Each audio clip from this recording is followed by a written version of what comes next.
আসসালামু আলাইকুম।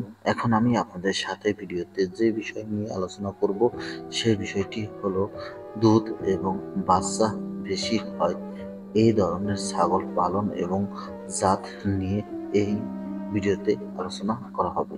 আমার এই ভিডিওটি যদি আপনাদের একটু ভালো লেগে থাকে তাহলে প্লিজ লাইক, শেয়ার, কমেন্ট এবং সাবস্ক্রাইব করবেন। আপনাদের কোনো বিষয়ে যদি প্রশ্ন থাকে তাহলে আমাকে কমেন্ট করবেন। আমি পরবর্তী ভিডিওতে সেই বিষয়ে উত্তর দিয়ে দিব।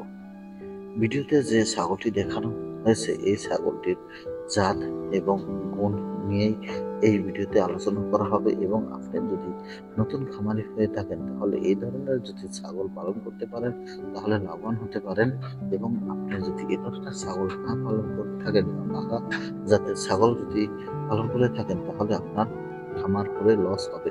কেননা এই ধরনের ছাগল খুব দেরিতে বাচ্চা দেয় এবং বাচ্চা দেওয়ার সংখ্যাও খুব কম থাকে এবং বাচ্চা দেওয়ার পর বৃদ্ধির সময় বেশি নেয় এবং দ্রুত কম হয়ে থাকে। এ ধরনের বাঘা জাতের ছাগল পালন করলে আপনার লস হবে।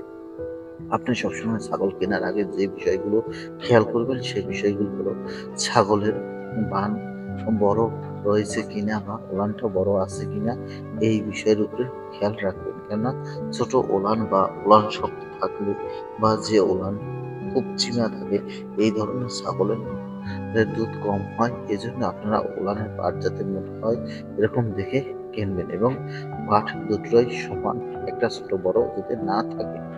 এভাবে যদি আপনি ছাগল কিনতে পারেন তাহলে আপনার ছাগলের অতিরিক্ত দুধ হবে, না হলে আপনার ছাগলের দুধের পরিমাণ খুব কম হবে।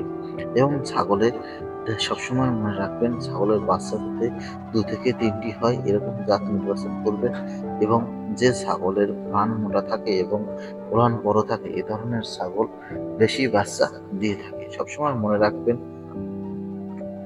যমুনাপাড়ি বা অন্য সব যে আশেপাশে জাত রয়েছে এই ধরনের জাতের বাচ্চা বেশি হয়, কিন্তু যমুনা পাখির কিন্তু ঠান্ডার সমস্যা থাকে। আর ভিডিওতে যে জাতটি দেখতে পাচ্ছেন এই জাতটি ছাগলের ঠান্ডার সমস্যা খুব কম থাকে।